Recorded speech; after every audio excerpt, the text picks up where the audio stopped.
చేసి ఆ పదవి వదిలేసి ఇప్పుడు అడ్వకేట్గా ప్రాక్టీస్ చేస్తున్నారు. ఇటీవల కాలంలో డాక్టర్ సుధాకర్కి సంబంధించిన కేసుతో పాటు ఇంకా కొన్ని కేసుల్లో సంచలనాత్మకమైన కేసులను టేకప్ చేసి ఆయన ఒక రకంగా సోషల్ అవుట్లుక్ ఏంటో చూపించుకునే ప్రయత్నం చేశారు శ్రవణ్ కుమార్ గారు.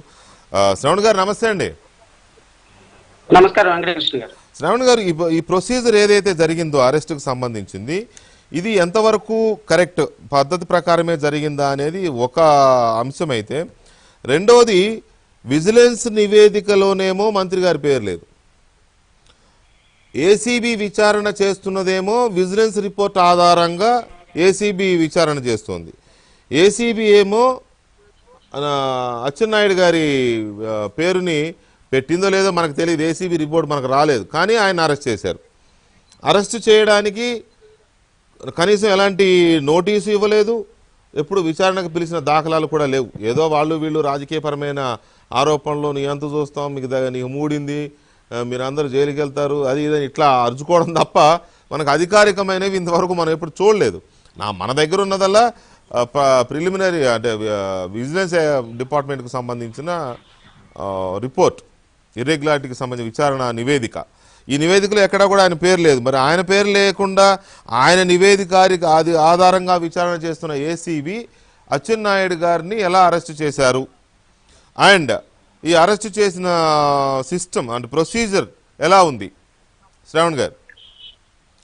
వెంకటకృష్ణ గారు, నిన్న ఈ మధ్యకాలంలో జరిగిన సిరీస్ ఆఫ్ ఇన్సిడెంట్ ప్రభుత్వం చేస్తున్నటువంటి విధానాలు చూస్తే నిజంగా చట్టం తెలిసిన ఏ వ్యక్తికి కూడా అసలు ఇది సిఆర్పిసి ఫాలో అవుతున్నారా, కాన్స్టిట్యూషన్ ఫాలో అవుతున్నారా, లేకపోతే వాళ్ళ ఓన్ ప్రొసీజర్ కూడా ఫాలో అవుతున్నారా అనేది అర్థం కావటం.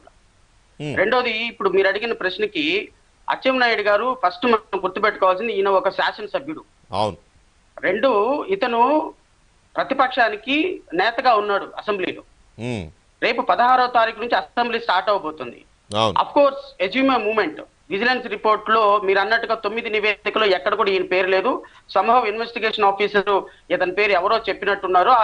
ఆ ఇన్ఫర్మేషన్ బేస్ చేసుకుని అచ్చెన్నాయుడు గారిని ప్రైమా ఫేసి ఎవిడెన్స్ ఫీల్ అయ్యారు అనుకుందాం, ఎజ్యూమ్ మూమెంట్ ఒక నిమిషం అనుకుందాం. కానీ ఇక్కడ వెంకటకృష్ణ గారు ఒక ప్రతిపక్ష నేతగా ఉన్నటువంటి ఒక ఎమ్మెల్యేని అరెస్ట్ చేయాలంటే there is a procedure contemplated under criminal procedure code and as well as the criminal rules of practice. Assembly speaker దగ్గర నుంచి పర్మిషన్ తీసుకోవాలి. రెండోది, 41 years సిఆర్పిసి ప్రకారం ఈ అచ్చెన్నాయుడు గారి మీద పెట్టిన కేసులన్నీ కూడా బిలో 7 years అఫెన్సెస్ కి ఉన్నాయి.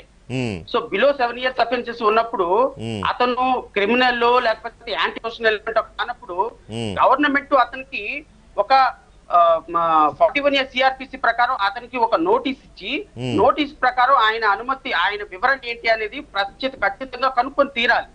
ఎందుకంటే ఒక వ్యక్తి యాంటీ సోషల్ ఎలిమెంట్ అయ్యి పారిపోయేటువంటి వ్యక్తి అయినప్పుడు పోలీసులు అరెస్ట్ చేసే అవకాశం ఉంది. కానీ ఈయన బాధ్యతాయుతమైనటువంటి ఒక ఎమ్మెల్యే, ఒక ప్రతిపక్ష నేత, రేపు పొద్దున 16 నుంచి అసెంబ్లీ జరగబోతోంది. ప్రైమా ఫేసి నివేదికలోనేమో ఈయన పేరు లేదు. ఇతని పేరు లేనప్పుడు ఇతన్ని మీరు క్వశ్చన్ చేసి ఒక ఆపర్చునిటీ ఇచ్చి, ఏమండి మీ మీద ఇలా ఎలిగేషన్స్ వచ్చినాయి, మా నివేదికలో మీ పేరు లేకపోయినప్పటికీ, మీ ఇన్వాల్వ్మెంట్ లేకపోయినప్పటికీ మీ పేరు ఉచ్చరించబడింది, కాబట్టి దీని మీద మీ వివరణ ఏంటి అని చెప్పేసి 161 సిఆర్పిసి ప్రకారం ఆయన పిలిచి నోటీసులు ఇచ్చి ఇన్వెస్టిగేషన్ చేసి అప్పటికి మీరు సంతృప్తి చెందకపోతే అరెస్ట్ చేయటం అదొక పద్ధతి. అది కాకుండా న్యాయ సూత్రాలన్నీ పక్కన పడేసి తెల్లవారి 3 గంటలకి ఒక తీవ్రవాదిని అరెస్ట్ చేసినట్టుగా ఆయనకి మెడిసిన్స్ కి అవకాశం ఇవ్వకుండా, లీగల్ పర్సన్స్ ని కన్సల్ట్ చేసే అవకాశం ఇవ్వకుండా, విచారణ చేయకుండా, ఆపర్చునిటీ ఇవ్వకుండా అరెస్ట్ చేయడం రాజ్యాంగబద్ధం కాదు. ఇది క్రిమినల్ ప్రొసీజర్ కోడ్ కి, ఇండియన్ పీనల్ కోడ్ వ్యవస్థకి, రాజ్యాంగ సూత్రాలకి, న్యాయ సూత్రాలకి పూర్తిగా వ్యతిరేకంగా పనిచేస్తుంది వెంకటకృష్ణ గారు. ఇంకొక విషయం చెప్తా వెంకటకృష్ణ గారు, తెలుగుదేశం ప్రభుత్వం మీద సిబిఐ ఎంక్వైరీ వేశారు. సిబిఐ ఎంక్వైరీ వేయడానికి అసలు ప్రైమా ఫేసి ఇన్ఫర్మేషన్ వీళ్ళకి ఏసీబీ రిపోర్టో విజిలెన్స్ రిపోర్టో ఏదైనా ఉండి అక్రమాలు జరిగినాయి అంటే సిబిఐ ఎంక్వైరీ వేయొచ్చు. వీళ్ళ మంత్రి మండలి ఇచ్చినటువంటి రిపోర్ట్ వీళ్ళకి ప్రైమా ఫేసి రిపోర్టా? వాళ్ళ మంత్రివర్గంలో పనిచేసే వాళ్ళు మంత్రివర్గంలో ఒక రిపోర్ట్ ఇస్తే దాని మీద సిబిఐ ఎంక్వైరీ అడుగుతారా? జగన్మోహన్ రెడ్డి మీద కూడా అలాగే సిబిఐ ఎంక్వైరీ పడిందండి. కోర్టు ఉత్తర్వుల ప్రకారం సిబిఐ ఇన్వెస్టిగేషన్, ప్రిలిమినరీ ఇన్వెస్టిగేషన్ చేసిన తర్వాత సిబిఐ ఎంక్వైరీ ఆర్డర్ చేశారు. ఈ రోజు అచ్చెన్నాయుడు కేసులో కూడా ప్రైమా ఫేసి ఇన్ఫర్మేషన్ ఇంకొక పాయింట్ కూడా శ్రవణ్ గారు అండ్ శ్రవణ్ గారు, పటాభి గారు, రామకోట గారు ముగ్గురు కూడా దీని మీద స్పందించాలి. ముందుగా శ్రవణ్ గారు, నిన్న ఒక 4 అంశాలని సిబిఐకి ఇస్తున్నామని చెప్పారు. మంత్రి మండలి నిర్ణయించింది. ఏంటవి అంటే సంక్రాంతి కానుక, రంజాన్ తోఫా, Christmas gift and fibre grid. ఈ 4 మీద క్యాబినెట్ సబ్ కమిటీ ఇచ్చిన నివేదికలో అక్రమాలు జరిగాయని తేలింది కాబట్టి సిబిఐకి ఇస్తున్నాం అని చెప్పి తేల్చారు. మరి దానికంటే ఇది పెద్దది కదా. దానికంటే ఒకవేళ అదే కనుక నిజమైతే ఈ స్కాము జరిగి ఉంటే వాటికంటే ఇది చాలా పెద్దది. పైగా ఈఎస్ఐ అనేది ప్రాణాలకు సంబంధించిన వ్యవహారం. మందులు, ఫర్నిచరు, హాస్పిటల్స్ అంటే తెలియంది కాదు. మరి దీన్ని ఎందుకు సిబిఐకి ఇవ్వలేదు?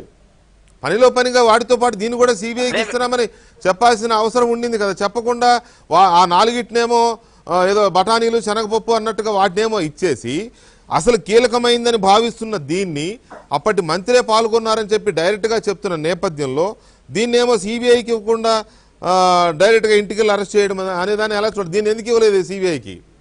అంటే సిబిఐ మీద నమ్మకం లేదా ఇప్పుడు వీళ్ళకి? వెంకటకృష్ణ గారు, ఇక్కడ ఏమవుతుంది అంటే బాల్ మన కోర్టులో పెట్టుకుందామా, బాల్ ఇంకొకటి కోర్టులో పెడదామా, 2 అంశాలు. ఇప్పుడు రేపు 16వ తారీఖు నుంచి అసెంబ్లీ స్టార్ట్ అవుతుంది. అసెంబ్లీ స్టార్ట్ అయినప్పుడు కరోనాతో మీరు ఏం చేశారు, కరోనాతో ఏ విధమైనటువంటి యాక్టివిటీస్ చేశారు, కరోనా కిట్స్ ఎలా కొన్నారు, కరోనా మీద ప్రజలకు ఏం చేశారు, మీరు కరోనా టైంలో కొన్ని డైవర్స్ ఆఫ్ ఫండ్స్ ఎందుకు చేశారు, ఇవన్నీ అంశాలు చర్చకు వచ్చినప్పుడు వెంకటకృష్ణ గారు కాస్త బలహీన వర్గాల నాయకుడుగా అచ్చెన్నాయుడు గారి వాయిస్ కొంచెం స్ట్రాంగ్ గా వినిపిస్తుంది అసెంబ్లీలో. ఈ ప్రభుత్వం చేసినటువంటి అవినీతి కార్యక్రమాల్లో, లేకపోతే ఇరెగ్యులారిటీస్ అందాం, అవినీతి అని నేను అనను కానీ ఇరెగ్యులారిటీస్ అందాం, ఇరెగ్యులారిటీస్ అన్న కార్యక్రమాల్లో రేపొద్దున బలంగా ఆయన వినిపిస్తే ప్రజలకు తప్పుడు సంకేతం వెళ్తుంది. మీరు ఈ మధ్య సిరీస్ ఆఫ్ ఇన్సిడెంట్ చూడండి. కోర్టుల నుంచి మొట్టికాయలు పడుతున్నాయి, ప్రజల నుంచి చేత్కారాలు వస్తున్నాయి, సుప్రీంకోర్టు నుంచి చేత్కారాలు వస్తున్నాయి, రాజ్యాంగ వ్యవస్థలు అన్నిటి నుంచి చేత్కారాలు వస్తున్నాయి. రేపు అసెంబ్లీలో కూడా అచ్చెన్నాయుడు గారి వాయిస్ క్లియర్ గా వినపడితే ప్రజలకు తప్పుడు సంకేతం వెళ్తుంది. అసెంబ్లీలో ఈయన పార్టిసిపేట్ చేయకుండా చేయాలి అంటే ఈ రోజు సిబిఐకి హ్యాండ్ ఓవర్ చేశారనుకోండి వెంకటకృష్ణ గారు కేసు, సిబిఐ అరెస్ట్ చేయాలి వద్దని సిబిఐ కోర్టులో బాల్ ఉంటుంది. సిబిఐ ప్రాథమిక విచారణ చేసి దీంట్లో ఏం లేవనుకున్నప్పుడు అరెస్ట్ చేయకపోతే వీళ్ళ పర్పస్ సర్వ్ అవ్వదు. కాబట్టి విజిలెన్స్ ఎంక్వైరీ ఒకటి క్రియేట్ చేసుకొని ఏసీబీ వాళ్ళని ఉపయోగించుకుని అరెస్ట్ చేశారు. ఈ కింద ఏసీబీ, సిఐడి, సిబిఐ మాత్రం వీళ్ళ వర్గంతో పనిచేస్తాయి. కాబట్టి సిబిఐకి కూడా చాలా తెలివిగా అచ్చెన్నాయుడు గారిని కార్నర్ చేశారు. బలహీన వర్గాల నాయకుడిని కార్నర్ చేయటం, the manner in arresting the Atchannaidu గారు ఈజ్ హైలీ కండెమ్నబుల్. అండ్ అందరూ ఖండించాలి. శ్రవణ్ గారు ఒక్క నిమిషం. పట్టాభి గారు, నిన్న 4 ఇష్యూస్ని సిబిఐకి ఇస్తున్నామని చెప్పిన మంత్రివర్గం దీన్ని సీరియస్గా తీసుకుంటున్నప్పుడు దీన్ని ఎందుకు సిబిఐకి ఇవ్వలేదు? అంటే ఒకవేళ సిబిఐకి ఇస్తే ఇప్పుడు ఇమీడియట్గా అరెస్ట్ చేయడం కుదరదు, వాళ్ళు ఎప్పుడో టేకప్ చేస్తారు.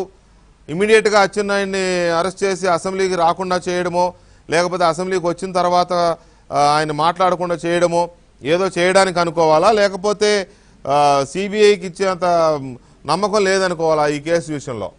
ఎందుకు ఇవ్వలేదు? నిన్న 4తో పాటు దీన్ని కూడా ఇవ్వచ్చు కదా. క్యాబినెట్ సబ్ కమిటీ ఇచ్చిన రిపోర్ట్ కంటే విజిలెన్స్ రిపోర్ట్ అనేది పవర్ఫుల్, నిన్న అఫీషియల్ రిపోర్ట్ కదా.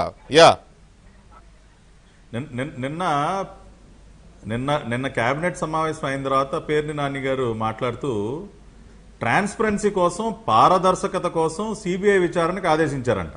అంటే మీడియా వాళ్ళు ఒక ప్రశ్న అడిగారండి, అయ్యా మీరు సిట్ అన్నారు, తర్వాత సిఐడి ఇన్వెస్టిగేషన్ అన్నారు, అధికారులకి సన్మానాలు చేస్తా అన్నారు, మరి అవన్నీ ఏమైపోయినాయి సార్? ఇప్పుడు మీ సిట్ ఏమన్నా చేతగాంది అయిపోయిందా, సిబిఐకి ఎందుకు ఇచ్చారు అని అడిగితే పారదర్శకత కోసం సిబిఐకి ఇచ్చామని చెప్పారు ఆయన.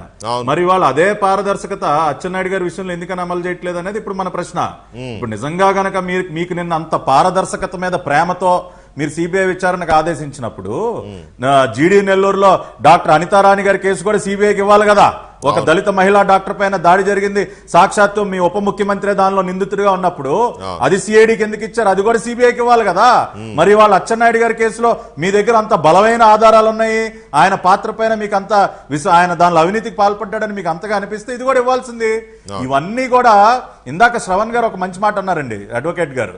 బాలు వాళ్ళ చేతిలో పెట్టుకుని ఏదో రకంగా ఒక రకమైనటువంటి సునకానందం పొంది రేపు అసెంబ్లీ సమావేశాల్లో ఏదో తెలుగుదేశం పార్టీని డిఫెన్స్ లో పడేయాలన్న ఒక ఆలోచనతో అచ్చెన్నాయుడు గారి పైన ఒక కక్ష సాధింపు ధోరణితోనే ఈ అరెస్టుని అక్రమంగా ఎటువంటి కోడ్ ఆఫ్ ప్రొసీజర్ ఫాలో అవ్వకుండా ఈ రోజున అరెస్ట్ చేయడం జరిగింది. దీనిలో రెండో ఆలోచన లేదు. ఇవాళ ఈ రాష్ట్ర ప్రభుత్వం పరిస్థితి ఎలా ఉందంటే వెంకటకృష్ణ గారు, వీళ్ళు ఈ ఎంక్వైరీలు పరంపర కనుక మనం చూసినట్లయితే ఇవాళ సిబిఐ అన్నారండి నిన్న కేసుల్లో, అంటే ఇది అచ్చెన్నాయుడు గారి విషయం కాకపోయినా నేను ఒక పాయింట్ చెప్పదలుచుకున్నా. సిట్ అన్నారు, సిఐడి అన్నారు, సిబిఐ కూడా అయిపోయింది. ఇప్పుడు ఇంకొక 6 నెలల తర్వాత ఇంకో కేబినెట్ సమావేశం పెట్టి జగన్మోహన్ రెడ్డి గారు ఇంకొక తీర్మానం చేస్తారు సార్. అదేమనంటే తీర్మానం చేసి డొనాల్డ్ ట్రంప్ గారికి పంపిస్తారు. అయ్యా ఎఫ్బిఐని పంపించండి, కొద్దిగా ఎఫ్బిఐ విచారణ జరిపించండి మా రాష్ట్రంలోనే డొనాల్డ్ ట్రంప్ గారికి ఒక తీర్మానాన్ని పంపిస్తారు.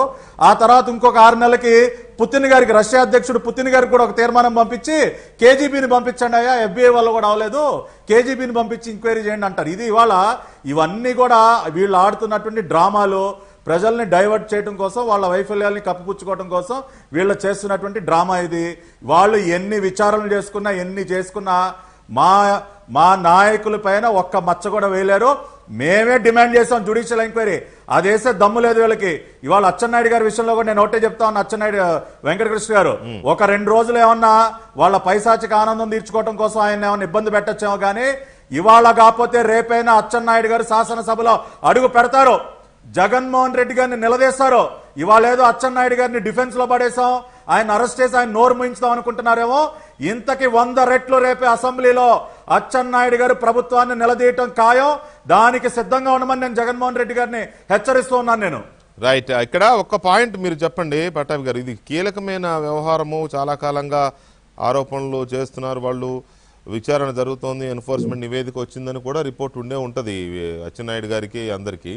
అఫ్ కోర్స్ విజిలెన్స్ దాంట్లో తన పేరు లేదు కాబట్టి ధీమాగా ఉండే అవకాశం ఉండొచ్చు. కానీ ఎందుకు ప్రభుత్వం ఎట్లాగో ఈ ఏడాది కాలంలో కక్ష సాధింపు చర్యలకు దిగుతోంది, మా నాయకుల్ని ఒత్తిడి చేస్తోంది, మా నాయకుల్ని బెదిరిస్తోంది, అలాగే కొంతమందిని అరెస్టులు కూడా చేస్తోంది, కార్యకర్తల్ని సోషల్ మీడియా పేరుతోనూ ఆ పేరుతోనూ ఈ పేరుతోనూ బెదిరిస్తున్నారు, ఒత్తిడి చేస్తారని చెప్పి మీరే అంటున్నారు కదా. మరి ఈ విషయంలో ముందస్తు జాగ్రత్తలకు ఎందుకు వెళ్ళలేదు? యాంటిసిపేటరీ బెయిల్ లేకపోతే సంథింగ్ లైక్ దట్ ఎందుకు వెళ్ళలేకపోయారు? ఇప్పుడు ఒకటి చాలా స్పష్టంగా మనకి ఏమర్థం అవుతుంది వెంకటకృష్ణ గారు, ఇప్పుడు ఇందాక మీ స్క్రీన్ మీద నేను ఒక విజువల్ చూశాను. అచ్చెన్నాయుడు గారికి ఇవాళ ఉదయం ఇచ్చినటువంటి వాళ్ళు నోటీస్ చూపించారు మన ఏబిఎన్ స్క్రీన్.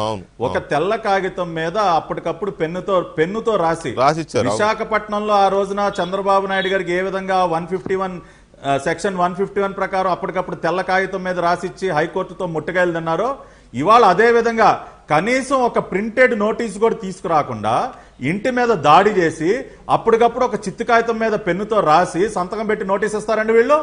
ఇదేనా ఇవాళ సిఆర్పిసిని ఫాలో అవటువంటి? ఇదేనా ఇవాళ నిజంగా రాజ్యాంగం అమలు అవటువంటి? ఇదేనా మన రాష్ట్రంలో? మీ విజువల్లో క్లియర్ గా కనపడతాం. మేము మీరు అన్నట్టు ఏదో యాంటిసిపేటరీ బెయిల్ పెన్నుతో కనపడతా ఉంది. ఇప్పుడు ఒకటి ఇందాక మీరు అన్నట్టు యాంటిసిపేటరీ బెయిళ్ల కోసమో లేకపోతే ఇంకొకటో వెళ్ళి జాగ్రత్త పడటం